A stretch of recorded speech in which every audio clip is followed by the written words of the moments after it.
Today's episode of PR Future is all about artificial intelligence, as this is a replay of our webinar about the 2024 Relevance Report. Hi everyone, welcome to our AI webcast. We're happy to have all of you here. I'm Fred Cook. I'm the director of the USC Center for Public Relations, whose mission is to shape the future of the PR community and those who will lead it. And today I'm in the Media Center at Annenberg with several of my colleagues and people who helped develop this report. We accomplished that mission by doing projects like the Relevance Report that talk about thought leadership and talk about the future of our very dynamic profession. And it actually launched this week, and I have the first copy of it right here. It just came in from the printers, and it looks awesome. There's 40 different essays in here, all about artificial intelligence. Normally, our Relevance Report covers a lot of different topics, whatever people think is going to be relevant in the coming year. But this year, for the first time, we focused on one topic, artificial intelligence. And for the first time, we have a partner with Microsoft, who are one of the leaders in AI. And we're happy to have Steve Clayton here from Microsoft as part of our panel. How many years have you been at Microsoft, Steve? Tomorrow, if I make it through today, Fred, tomorrow will be my 26-year anniversary at the company. That's excellent. Thank you. And Steve is now in a new position. He's VP of Communication Strategies for the company. And he was also a contributor and helped us a lot in a partnership to develop this with Microsoft. There are a number of articles from people that work with Steve at Microsoft. In addition, we have Christina Bellantoni, who's a professor here at Annenberg, and she runs the Media Center, where I'm sitting now, that teaches all the students about the future of the news industry, and both PR and journalism students. She has a long history in journalism and was most recently an assistant editor at the LA Times. And also above her is Heather Rim, who's the Chief Marketing Officer for Optiv, where she leads all aspects of marketing and communications for the company. She previously was at AECOM, Avery Dennison, and the Walt Disney Company, and she's a member of our board at the Center for Public Relations. Another member of our board is Grant Toops, and Grant's an agency guy like me. He's the Global Chief Technology Officer at Hill & Knowlton, and he works across all the WPP companies to build an ecosystem of technology offerings that help them with data and analytics. And he is on the forefront of figuring out what AI means for agencies and for their clients.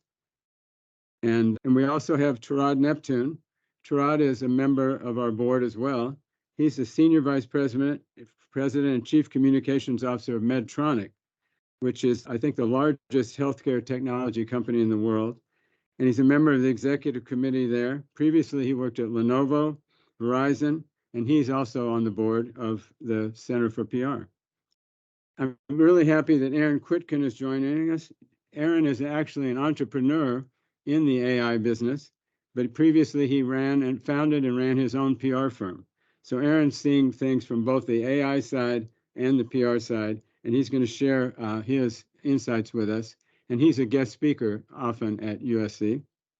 And finally, Michael Kittleson, who is a graduate student who works in our center a lot. He was a contributor to this report, and he helped edit many of the articles.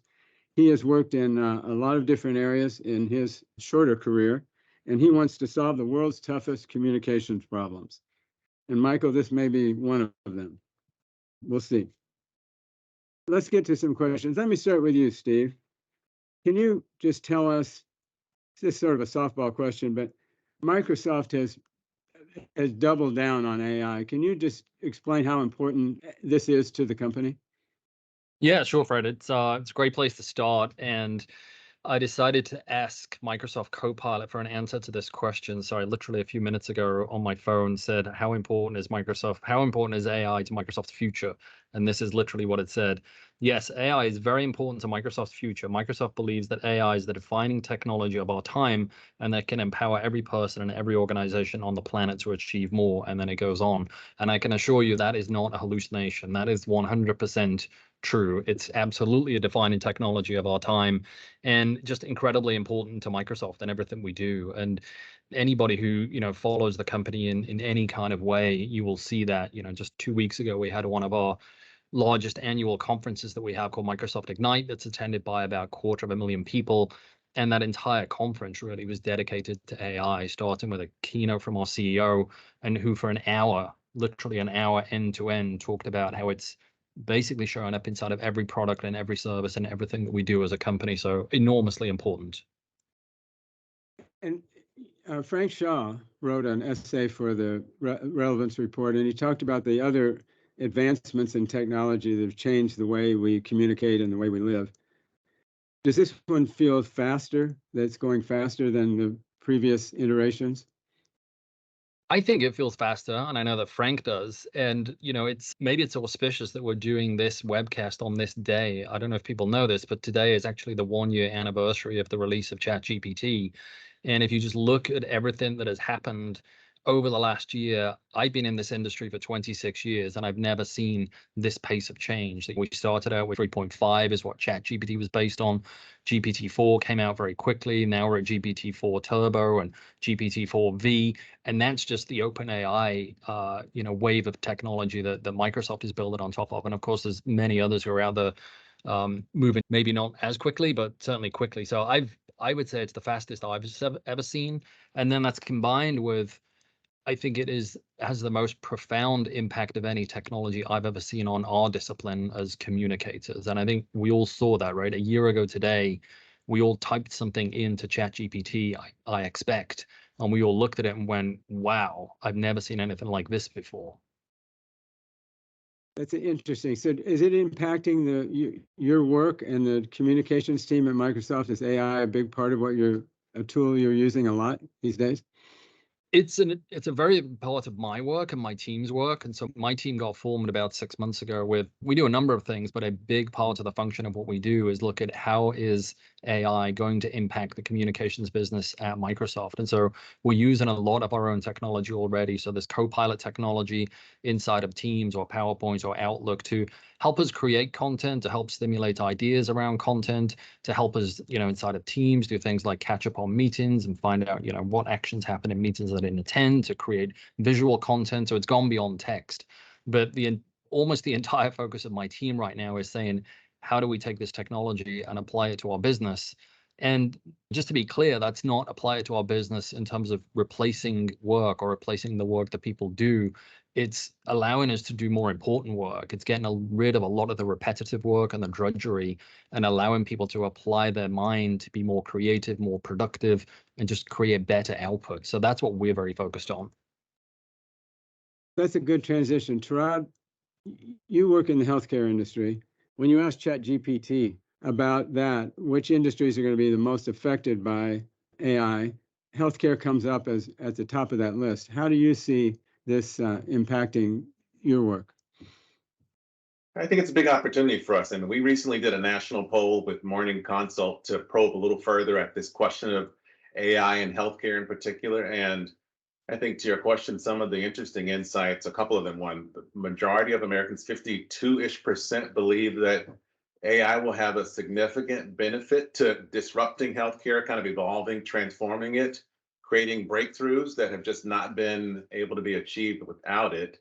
I think interestingly, in terms of a nuance of that, there was also a view, 80% also felt like the lack of clear understanding of kind of benefits and how we see AI was a challenge to understand, both in terms of the risk that I think we all know well exists within this construct of AI, but also more significantly, when you think about the optimism for AI in healthcare, but also this view that the lack of real evidence around how it will improve outcomes is really where we as an industry have an opportunity to really start to color in the lines, because there are some meaningful examples that we know of that exist today where AI is already driving improvements around detection and diagnosis in a way that we've never been able to see in healthcare today. Do you think that there's any aspects of healthcare that will be taken over by AI where it's currently being done by humans? I don't think taking over is the right concept. I mean, we often say that AI will not replace doctors. Doctors who use AI will replace doctors who do not use AI. And that really is the way to think about kind of the evolution of the skills that AI will enable physicians, clinicians to bring to their patients. Again, initially in that detection area in particular, detection and diagnosis, but then more broadly as it evolves in many more ways across the entire medical space. That's really interesting. Christina, how about the media world, and both the existing media world and then the students that are going into it? How do you think this is going to impact them? Yeah, I look at it as we have to think about ways to use it for good. There's a lot of danger in misinformation, in fake news that is literally, you can find a way to get ChatGPT to make something up that you could then publish, and that can get people not only in a lot of trouble, but it could be very dangerous. And it's interesting that Steve mentioned the word repetitive, because that's what I actually wrote down in my little notes here, because that's where we're starting to look in the student newsroom. What are things that we do that are not really journalistic? Maybe that's data collection, maybe that's a task where you're doing a repetitive task. That's something that we're looking at ways we can harness that and free the journalist up to do more of the actual journalism, which at the mission is find information and verify information. So I think a good example, way I like to describe it, is actually not really my world because I've been a political journalist for so long. But if you think about sports coverage, you could get artificial intelligence to write a story based on the statistics in a game. Team X beat Team Y. Here were the points. Here was the score at the end. Here was the score at halftime. And you could even have a little bit of flavor in there. If this player had a 3-point assist and whatever. But that wouldn't get you the feel of the stadium, the vibe, the things that we teach journalists to use their senses to recognize. You could have it transcribe a press conference from the coach afterwards in the locker room, but you might not get that mood of what they're looking like or that real exchange between a reporter and that coach. But it can probably get pretty close. And that's why a lot of news organizations are quite concerned about it. Another example, we had an event here about AI here at Annenberg not that long ago, just a conversation, less formal, with some faculty and some outside people, and a member of the LA Times who is working with the News Guild to try to negotiate their next union contract. So that this is actually a sticking point in the bargaining talks, because there's a proposal from the LA Times saying, like, when we use AI here, here's how the journalists will respond and interact with that. And the newsroom that is represented by the Guild is saying, no way, this is not what we want to allow. We do not want to be replaced by robots effectively. So there's a lot of tension there. And what we try to do with the students, we know that they're using it in their day-to-day lives.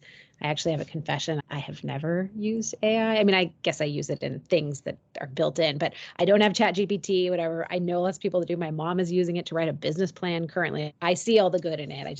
I haven't quite done it, but we know the students are using it regularly for a lot of different things. And so we recently won a grant here at USC to take a couple finite tasks and help to use AI to help with them. For example, we have crime logs that mark bike thefts on campus, or maybe there's particular incidents of things happening in and around the campus, to be able to start taking that data and not just analyzing it, but translating it into sentences, right? Right now, it's not very useful. You have to scrape it from a PDF, and then how do you make it say 8 bikes were stolen over the weekend in this area or something like that?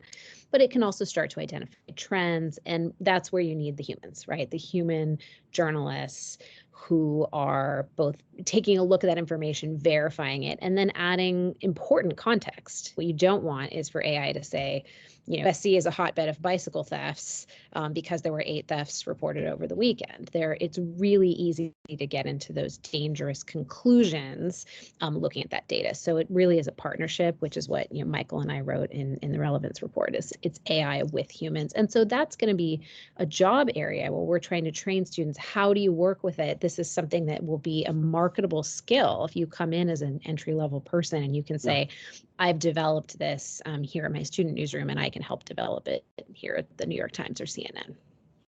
Thank you. Thank you. Grant, we did a technology survey a few years ago at USC, and 20% of PR people said that they thought AI would be a major factor in their work. We did the same survey this year with We Communications, and that number was 80%, just over a factor of 3 years. You're looking at it from an agency point of view and from a client point of view too. How quickly is AI being adopted in agencies? And are clients asking for AI from the agencies? Yeah, I think the short answer is really quickly. And when we sit back and we think about the sort of learning curve that our people go on, that our partners and client organizations are going on, I think we're seeing the transition from, I don't know anything about this, but I'm aware of it. I'm reading news articles and learning in a general sense, to I know enough to experiment, and I'm therefore experimenting in pockets. And a lot of organizations find themselves in that space right now. And then looking at that transition to, now I've experimented and I'm ready to make more, let's call them medium-term strategic decisions about what we do and how we do it. And the most common place where people are looking is efficiencies. How can we use technology to be more efficient about the things that we do? But I think the things that are more exciting, and certainly this is at Hill & Knowlton, how we're thinking about it, is how can we do some of those things that are the second step in that journey, right? How can we use the technology to more fulsomely consider data and data sets that would have historically been too big or complex, too disintermediated, not connected? How do we use it to think about content at scale that allows then for personalization on a level that we've never been able to before, right? Now that we can enable tools to help us do that. It's unlocked a really interesting and new and evolvingly complex risk environment, right? We're looking at mis and disinformation, bias, hallucination, all kind of coming into contact with two global wars, a 2024 election cycle in the US that's going to pump a whole bunch of cash into speech, right? And that's all on the practice, if you will, of the work that we do. But the other piece of it is, we recently at H&K did a survey, a piece of research within North America, and among other things, asked business leaders whether they thought AI was going to transform their business model, right? So forget about the work that we do. And the numbers were, past half. The overwhelming majority of people said, yes, this will transform our business. Not only are we going on this journey inside the agency and with our clients on saying, as communicators, we need to learn how to use these tools because they will affect the way we do our work. You're probably not going to lose your job to AI, but you might lose it to someone who can use AI. But beyond that, as businesses are changing and involving, engaging, leveraging AI in more active ways, to tell those stories as communicators, we have to actually understand it. So there's sort of two dimensions to the need to learn about this. And I think one of the ways that we're finding traction and success in that is really at a grassroots level, is empowering those people, like Christina was talking about, students, empowering staff who are experimenting and doing things and building things. And we have the great benefit of the WPP technology infrastructure and foundation upon which to build, right? Which comes with it partnerships with organizations like Microsoft and others that allow us access to that stuff. But I think that's going to be this sort of tension, is how do we unlock the bravery and creativity of people, because that's really the only limit we experience right now, with the realities of this risk environment that was there before, but is turned up to 11, if you will, now. Grant, WPP is a big global company. Do you see the same interest and enthusiasm in other regions?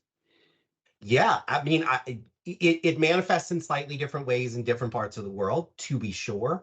But I would say I haven't had a meeting with a single one of our global leaders anywhere where this isn't a top 3 concern. And probably more often than not, it's first or second. Thank you. Heather, there's a lot of issues with AI that people are concerned about, but the one you wrote about was a little different, and it was the idea of security. Given your background and where you work, can you tell us a little bit about what are the security issues related to AI and how do companies address those things?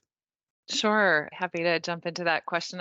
I think one of my colleagues shared with me an anecdote, which is top of mind. And he said, in the same way that AI is accelerating business activity and all this good stuff for us, it's also enabling and accelerating threat actors, the folks with bad intent out there, to do everything bad faster and at greater scale. So we as organizations need to be prepared holistically across the whole of our organizations for this threat environment that is really increased. And I think we're so excited about it. The threat actors are also thinking they've got this kid in a candy store moment happening for them too. Their whole goal is to exploit holes in data security, and they love it when there's access to enormous amounts of customer data. And you think about what AI has done, it's creating a lot of opportunity for phishing attacks, for social engineering scams, for impersonation of brands. I know, Fred, at one of our Center for PR meetings, we talked a lot about deep fakes, thinking about how AI is really allowing the generation of incredibly realistic deep fakes.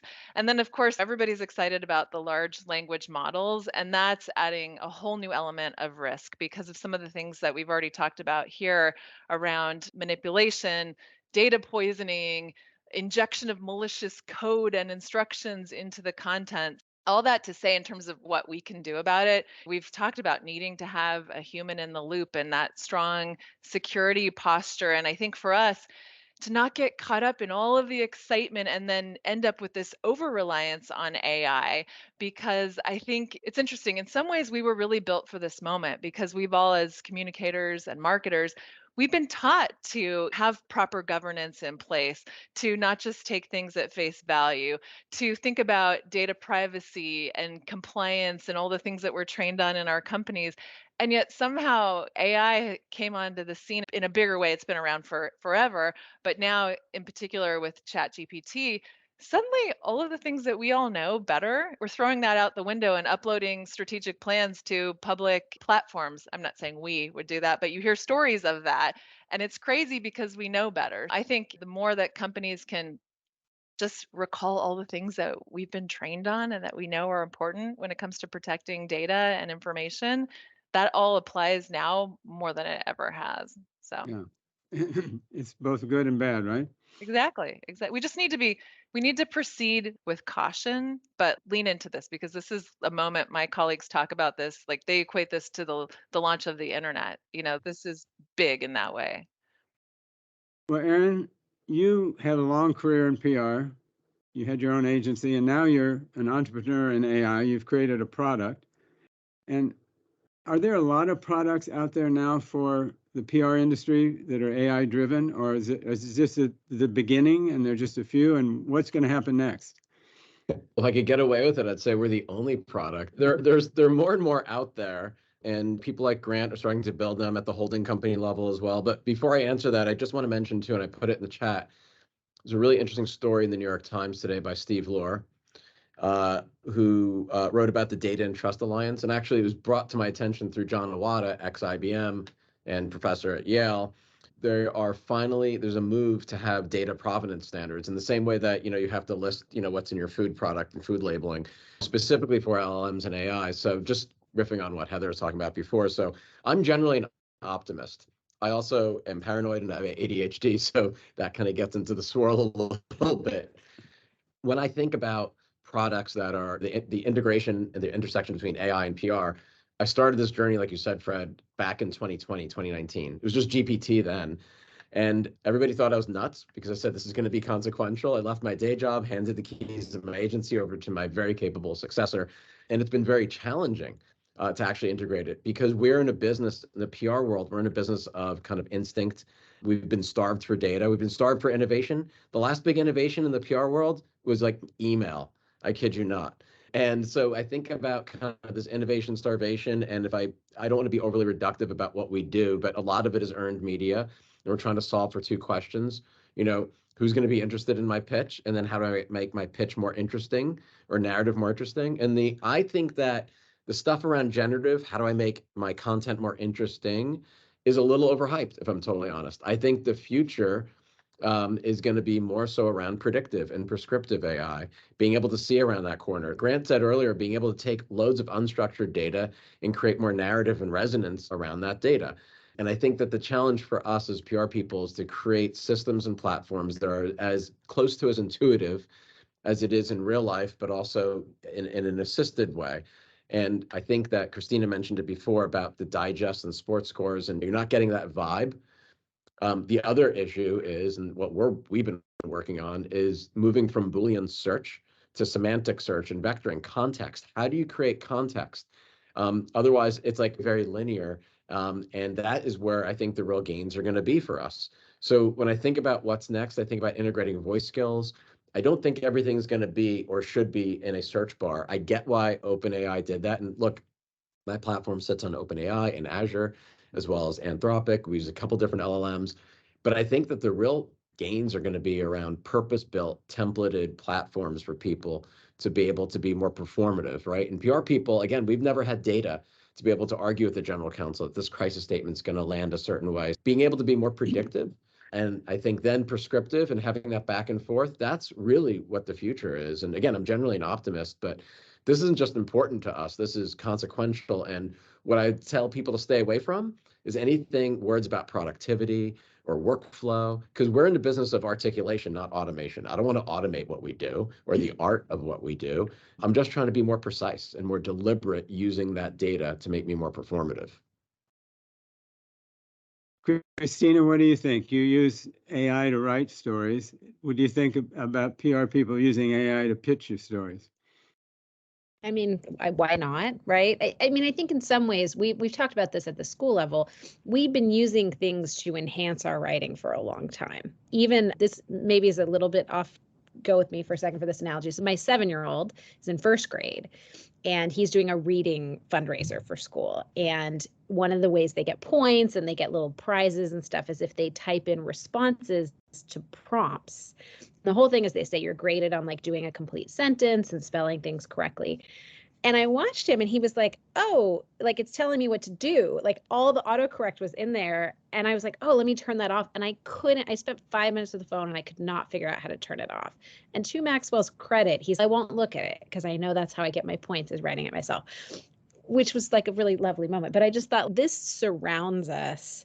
And so where there are things that you can, again, make your life easier and focus on the things like PR is all about relationships. If you can spend half an hour more developing that human relationship and saying, here's something my AI wrote with all the details in it. I mean, it literally is the who, what, when, where, how, and why. Why not? A friend of mine actually was telling me she uses it. She had to lead a training on how to use SharePoint. And so she said, you know what? This exists somewhere. Like, why should I have to come up with all new material? So she asked ChatGPT, please give me in this template of my slides to do this SharePoint training. And it was instantaneous. And she's like, I used that time to engage with an activity that I could think of to get people to practice. And I mean, those types of things, it frees us up to do the more creative things that our brains are best to do than these like weird repetitive tasks. Michael, you're a student. You're a little older than Christina's son, but what do you think the impact is on academia for a student, a grad student like you? Yeah, my answer will build off what all of the great industry experts and panelists have to say. I think AI really underscores the importance of being a lifelong learner. In the future, leaders across industries will need to be interdisciplinary, cross-functional, open-minded. And it's a shift that I see that we're actively preparing for here at Annenberg. I know at the Center for PR, we've been really hard at work at balancing these complex technical theories and experiential learning opportunities to fully understand the nuances of an AI future and how, like Christina mentioned before, it's AI with humans and not AI versus humans as it augments our capabilities. In essence, the collaborative potential of these tools is super profound. And one thing that I think that education or academia will do really well is look at other industries and really be open-minded toward new ideas. For instance, an essay in the report looks at stockbrokers and how they utilize machine learning to analyze risk before making significant investment decisions. We can apply that, as Aaron mentioned, to crisis communication. Take that big data and in real time offer risk assessments for potential factors that could contribute to crises. So what if you were able to know about a salacious headline before it's even printed?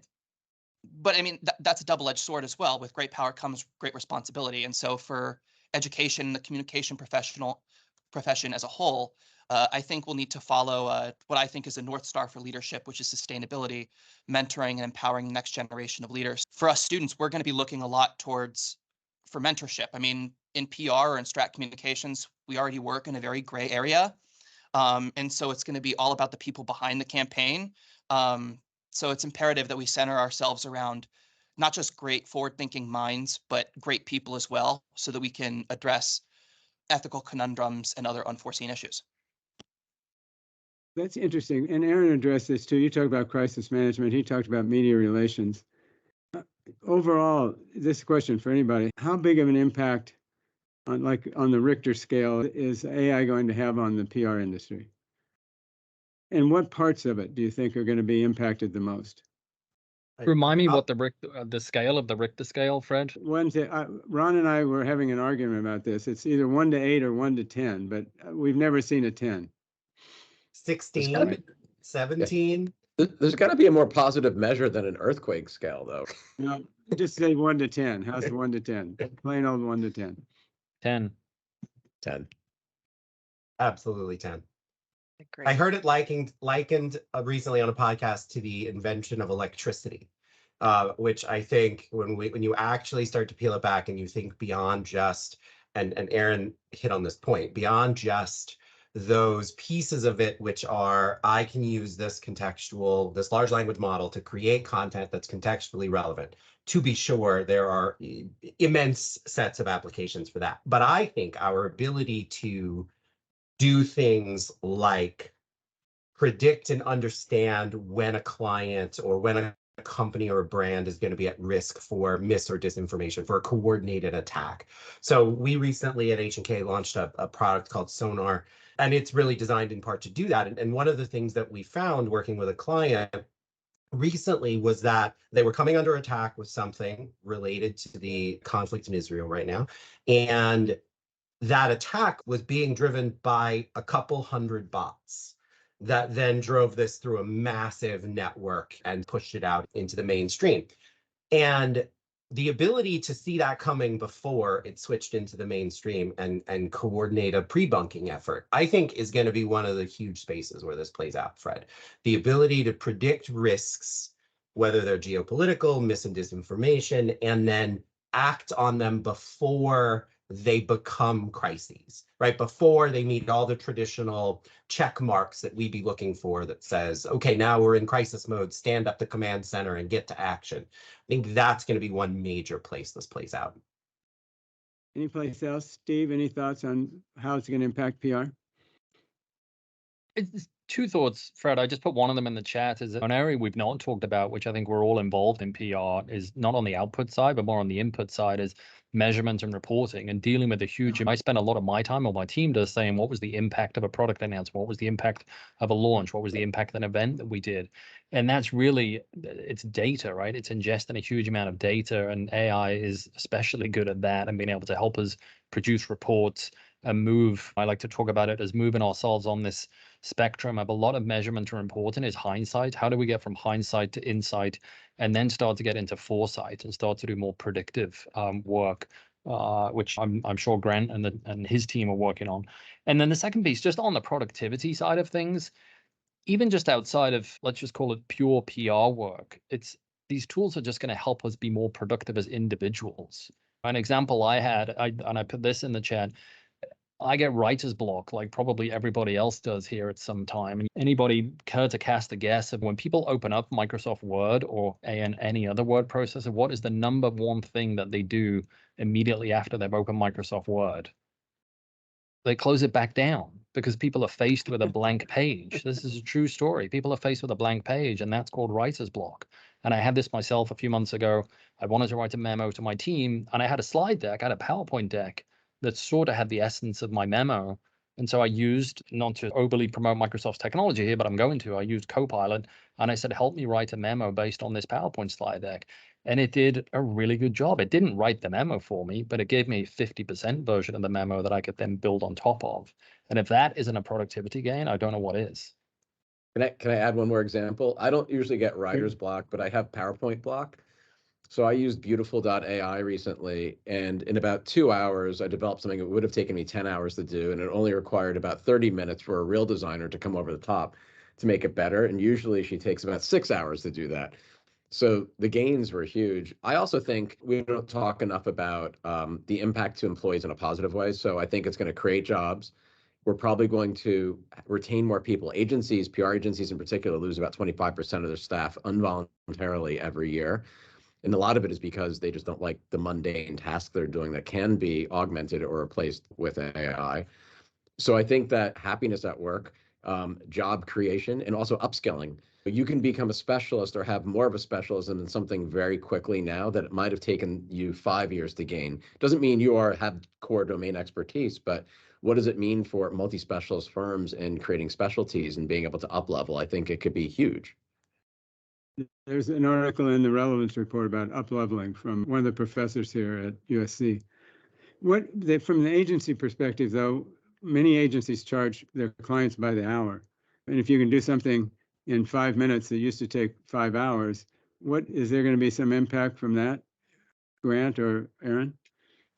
I certainly expect, yes. I mean, I think if we look at what's going on in law firms right now and what has been for the last several months, that's probably something we should all be looking at and learning from. I think there are two pieces of it that we shouldn't lose sight of. So one is, we've all said this, I think we all need to continue to believe it's true. These technologies are not at a place yet where they exist or perform at the level we need without human intervention in that technology doesn't change the market value of a thing. So one of the things I think we're going to have to think about is how much is the work we do worth when we no longer define the worth based on how many hours it took a set of people to do it. And that's a question we're going to have to debate. And I think that's a reasonable thing to debate. Historically, we've never said this task is worth X dollars, done, completed, success. We've always said this task is worth 654 hours divided by 27 people. That's a fundamental business model shift. And I think that's the question a lot of people have to be answering, not just in PR and not just at agencies, because the same thing is going to play out as true inside teams like Heather and Tarad's, I imagine. How many people you have doing how much work enabled by what technology, and what does that technology cost? Because these things, to have them be secure, as Heather pointed out, rarely are they free and secure. So we have to figure that piece of the investment out as well. It's absolutely culture change, right? It's absolutely culture change. I think so. Agencies are built primarily, they're selling people and process. I mean, I'm sure Fred, Grant, and we've all sold I had design thinking for communications, my process, and now it's going to be people, process, technology, and it's going to be show me your tech stack. And agencies can't look at technology as cost; they have to look at it as investment now, just like they have FTEs as an investment. And I'd love to see the billable hour die. Why should I be paid $400 for a quarter of my time to save a company $7 billion in market cap from a crisis? They should be paying me a lot more for that. Heather, Tarad, how do you feel about it from a corporate point of view? But I certainly agree with the point that we hope for a reduction in the cost of doing work with agencies that it sounds like my agency partners are signing up for. So that's going to I'm not sure we said that, but sure. But yeah, I agree with everything that's been said. I think one of the I might have things, said it. the point someone made about the appeal of the predictive opportunities, not just across the traditional comm side of things, but you think about the marketing opportunities, right? And where we've spent so much time trying to get to predictive, not just analytics, but insights, and the amount of dollars that we spend on qualitative research and all those things that I think are, in my mind, on the whiteboard of where AI is going to drive some value. And the other thing that I was thinking about on the other side of our brain is we're talking about it more transactionally for our function, that it also creates a massive opportunity for us as advisors, counselors to our organizations, given some of the business realities, both the risk and the opportunities that we think we're grappling with it as a function, but our counterparts within the organization from my side of things in the C-suite are debating this ad nauseum.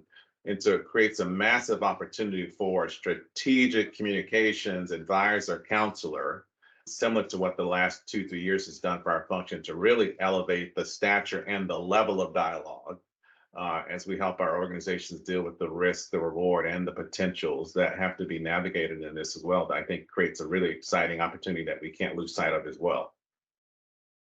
Totally Heather, do agree. you have any concerns about your agencies using AI? Would you want to know if they are on your behalf? Yeah, I mean, it's a great question. I think we need to assume that everyone's using it. I mean, and Yeah. it's funny, Christina was talking about her 7-year-old and thinking about the impact on the Richter scale. I mean, this is accessible to everyone. It's at every age. It's amazing. I mean, just even the way our kids interact with Alexa. And I mean, it's really transformative. I think I was thinking about my team too, just to your earlier question, Fred, and I think it's exciting because I think we're going to see people who wouldn't have historically leaned into areas like more analytical and critical thinking, more strategic thinking. Now, our internal clients, they're coming to us with a first draft of something that they've put together. And it's now our communications folks who might have been the ones to have been asked to generate something from scratch. Now they're being asked for their perspective, for their thoughts. How will this land? Should I have been thinking about this differently? Can you juxtapose these ideas? And I think it's made what we do every day far more valuable, because sort of some of that initial generation will ultimately become table stakes, and the real value is going to be what we all as professionals layer on top of that. Just to give people some practical. Oh, go ahead, Christina. Well, I was just going to Were you add to gonna say that. something? I couldn't agree more. But also, I think it allows people to have different versions of things, right? You're storyboarding an idea. It's not just a rough, oh, I have this idea, and then here's 2 bullet points I have on a sticky note. It's here's 3 drafts of something. Now we can really get into that nitty gritty. And I wonder, I think about the health of the media industry quite a bit. And right now, the sort of idea of how do people pay for their news and how, and there is a future where you could see disclosure of artificial intelligence written material or even produced television pieces. And are people going to be more willing to pay for that than they are now when you know it's a human going out and getting the facts? These are also challenges that I think can be those secondary consequences we're not really thinking about. Let me shift to Michael for a second. Michael, a lot of people in the PR industry are not familiar with AI or the tools. What advice would you have for them how to begin this journey into this new technology, given what you know so far? It's a really great question.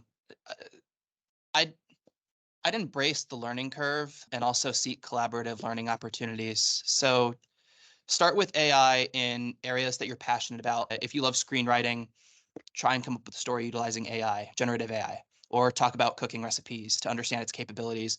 And as you grow more comfortable with it, then you can explore how AI can address specific PR or communication or media related tasks.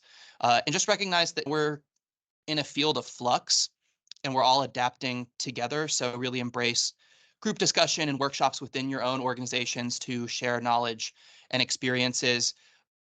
Honestly, one thing that I learned earlier this semester is not to chase perfection, but to just chase experiences and to not be afraid of failure. So I think this collective approach not only eases that learning process, but fosters a culture of continuous innovation and even adaptability in the face of this technological advancement. And I think it's also important to note, Fred, you said it before the webinar officially began, most of this relevance report or most of what we're talking about might be irrelevant a year from now. So we're really all kind of getting through this together. I saw you smile when Aaron mentioned beautiful AI. I know you love that. Are there any other tools you recommend people check out?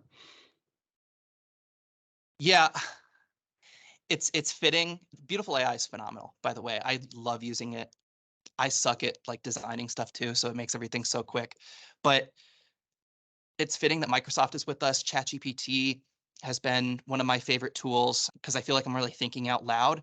And so in the report, I worked with Allison Agston, who's one of COP28's inaugural climate actionists. And we actually did a case study utilizing ChatGPT where we took probably the worst document in history, which is this IPCC report. And it has all of these climate findings from around the world, and it's incomprehensible. We fed it to ChatGPT, asked it to give us the 10 main takeaways from the report, and it condensed all that complicated data into really essential information. And then we compared it and contrasted it with expert climate journalists that did articles on that report, and we found that AI actually helped bridge some of the gaps that weren't there in those nationally published articles. So I think it could really add a really good detail-oriented approach towards writing stories. And explainable AI promises a future where AI's decisions and processes are really transparent and understandable, giving us like that crucial factor when it comes to really complex issues, which is trust and clarity. Steve, what about your favorite tools? I'm sure they're Microsoft ones. They are, but ChatGPT isn't a Microsoft tool. We partner with OpenAI, but I've had a lot of fun playing with ChatGPT, or OpenAI's, I should say, the ChatGPT mobile app recently, and the vision part of it. And I literally did this morning. I was in the lounge in Seattle, flying down here to LA, and I took a photograph of the food I got in the lounge and said, "Tell me how many calories are in this." And it didn't quite answer the question, but there's just the creative ways that you can start to use these things. So that's a great tool. I've spent a lot of time the last week using, there's a tool called Microsoft Designer, which for those of you who use Photoshop to do things like generative AI, Designer does some of those things, but through, I would say, a more consumer interface that more people are doing things like background removal. Or my wife gave me this panoramic photograph she'd taken on the top of a mountainside in Seattle, but there were two people stood in front of the photo, and you literally just click on them and say remove, and it creates you this perfect photograph. And so those are two, one Microsoft and one non-Microsoft, that I'm enjoying playing with at the moment. Anybody else have a favorite tool that they think people should check out? I'll do a plug for a different Microsoft tool, which I just use personally, which is the Bing app on your mobile phone. You can essentially talk to the GPT model that sits underneath it. And I think it's just, I use it 50 times a day for almost everything. So I would recommend that highly. Anybody else? I mean, this is not really AI, but our Google Home, sorry, I can't live without it. It gets us music, it gets us recipes, it turns the lights on. And one of the things, I'm writing this in the chat, is we always say thank you and please to them around the kids, because you don't want them to get in the habit of ordering, especially female voices around. I have to run to go teach my class. This has been such a good conversation. Thanks, everybody. Hi, Christine. Thank you. Bye, Christina. Aaron, are you seeing, as you're out there marketing Profit, are you seeing agencies and companies interested in new products? Is there a big market out there? There's a big market. I think there's still a lot of curiosity. The courage to fully adopt isn't there yet. And it's so shocking to me, because I go up against kind of analog competitors like a Muckrack or Cision, which they do fine work. But I think one of the watch outs for software is that the expectation is greater. So they're expecting that when they put their inputs into my platform, that it's going to be perfect coming out. It's not going to be perfect generatively or predictively, because we still need the human to come in over the top. Our marketplace, PR people, we're not used to buying software. So one of the things we need to do is we need to also ask tough questions around information security. You should never be emailing a reporter a pitch from someone's platform. You should always go back to your native email. I mean, I think that because the way we've kind of given away our information so with such trust, and because we've to date have had like a benevolent government, unfortunately that sets us up for a lot of privacy concerns. So I think we need to ask tougher questions. The thing that scares me is, again, I don't mean to go negative on this, but if you look at social media companies and how they've had to date lack of algorithmic transparency, one of the things I think we need to request now that we have this window before we kind of entrench ourselves in these new software platforms is to make sure that there's algorithmic transparency and there's more data sharing and ring fencing around privacy that we kind of lost control over with social media. That's really interesting. And one of the questions a lot of the articles in the Relevance report talked about some of the, I hate to use this word, but the negative aspect or the concerns about AI. Heather, what concerns do you have about it? I think my biggest one is that we're just going to get caught up in the excitement and lose sight of all the things that we know better at. That's my big concern. I mean, there's certainly all sorts of tools and partners that can help you figure out how to secure your information. And there's questions, of course, now around who owns the IP. There's a lot of the jury's still out in many of these areas too. So this is a very interesting moment, but I keep coming back to everything that we've been trained in and on as professionals in the communications and marketing space. We know what about good governance, we know about trust, we know about transparency. And so I think we need to hold true to all the stuff that's in our core, because this technology I think is incredibly exciting, but to let go of the reins and take everything at face value is my biggest concern. So I think we're trained to be curious, to question, that's what this profession is all about. So let's remember that, because I think that's what's going to allow us to add the greatest value in this moment. Anybody else have any concerns about this? If I could add one, I think I wrote about mis and disinformation in the report, and I do think that's a big thing and something that we should all be afraid of, but or conscious of, I should say, working against. But one of the things that comes up a lot is the use of these tools to help unblock writer's block. And I think there's an enormous amount of power in that. If anybody spends time listening to Ezra Klein and his podcast, he talks about this a lot. One of the reasons writer's block happens a lot is people don't yet know what they want to say. And I think, Heather, while you were talking, this idea of staying true to the core of what it is that we do and what we know how to do, and that at its very basis is telling stories. And I have a fear that we start to use these tools to write things, to create things before we know what it is we're really trying to say. And that sort of effort of developing a point of view, of having a thoughtful narrative that we're trying to tell, and then using these tools to help us tell that more compellingly, more creatively, on a more personalized level, that's all really powerful. But if we get to a place where we're relying on these tools to tell us what to say, then I think we're going to get to a point where it becomes the least common denominator. Nothing breaks through. And that is kind of a dystopian future I'm a bit afraid of. Anybody else? Let me ask you one last question. We're winding down here. I have a lot more questions but I would love to ask, but we don't have time. But just simply, as you think about AI in the future, when you see all the opportunities it presents in the communications field and some of the challenges and the speed of adoption that you were talking about, Aaron, what emoji would you use when you're thinking about AI's impact on the future of our work? Anybody? Michael, you want to start? Okay. Fight on. I use the fight on. I'm a Trojan parent as well, and that's my favorite emoji. And I think that anything else, we have to fight through it to see the good, and we have to fight through it to battle the bad. And I think so. To me, it's about fight on. Okay, fight on. That's a good start. Anybody else? I'd use the flexed biceps emoji. I think this is like a big moment of strength, and of course, the fight on emoji for sure. Fight on is good. Everybody's gonna say fight on now, Aaron. What about you, Michael?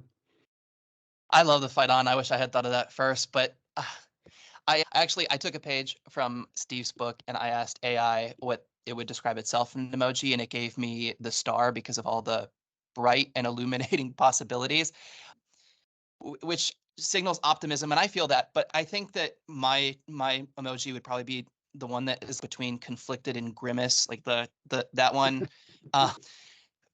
These tools, as we've mentioned before, they warrant very careful consideration.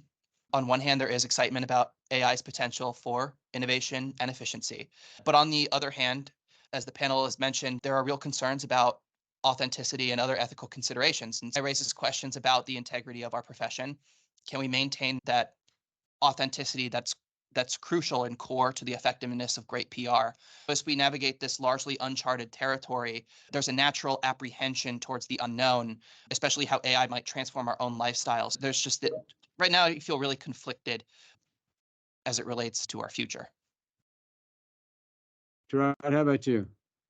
I think I'd be on that same continuum, this cautious optimism. So whatever the appropriate emoji would be for that. Super excited about the potential, but also not ambivalent to the risks we got to navigate. But I think that's all well and good as well.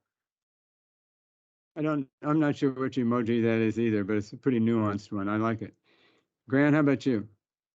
I think for me, it's the champagne bottle. I think this is a party and it's a celebration. And we are finally, as a function, talking globally, universally about the implications of technology, about the need for a technology stack, about the need to be more thoughtful about these things. And I think all of that is good. I think modernizing our profession in that way is valuable. On the same token, you know that feeling when you walk into a party and you know that you're not going to know a lot of people? There's that anxious of what's this going to be like. I think that kind of is part of this too. So for me, it's maybe I just like champagne. I don't know, but that's where I landed. Cheers. Steve, what about you? Oh, I'm sorry. Somebody had to do that, right? I'm tempted to go with the champagne, but it's 11:30 here in LA, so maybe a bit too early. But I like that. But I'm gonna go with I'm gonna put my emoji in the chat. I don't know what you call this. I guess you call it the melting emoji. And the reason I have that is, and I'm very optimistic. Like, I'm a nerd at heart, and I love the technology. But I do want to acknowledge, like, it's hard to keep up. Every day there is something new. And so I want to just encourage people and reassure people that, even some of the folks here who are on this call, who are on the front lines of AI, I expect if you ask them, they would say, yeah, it's difficult to keep up. So don't feel like you're falling behind. Don't feel like you're a laggard. Just get out there, experiment, play with the tools, whichever tools they are. But it can feel a bit overwhelming, I think, is what I'm trying to signal with that emoji. Is just the pace of it is like nothing I've seen. Yeah, one of our students said, use it for something that's not important. And just practice, make a birthday card, do whatever is something that isn't going to have any bad consequences if you screw it up. Thank you all for participating in this. It was really fascinating discussion. I hope everybody enjoyed it as much as I did. As somebody said, I wrote in the introduction to this, that this relevance report may not be relevant for very long, but it's definitely relevant right now. And if you want a copy of it or you want to see it, you can download it from our website at the USC Center for Public Relations. We'll put that in the chat. Or if you want hard copies, we have some of those too. You just send me an email at fcook@usc.edu, and we'll try to provide those for you or your students or whatever. And thanks everybody very much. And to go back to what Aaron said, right on. This episode of PR Future, a replay of our Relevance Report webinar, was produced by Ron Antonette and Grayson Wolf. You can subscribe to PR Future on your favorite podcast platform and follow us on social media at USC Center for PR. PR Future is a production of the University of Southern California and its Center for Public Relations at USC Annenberg. Join us again next time for PR Future.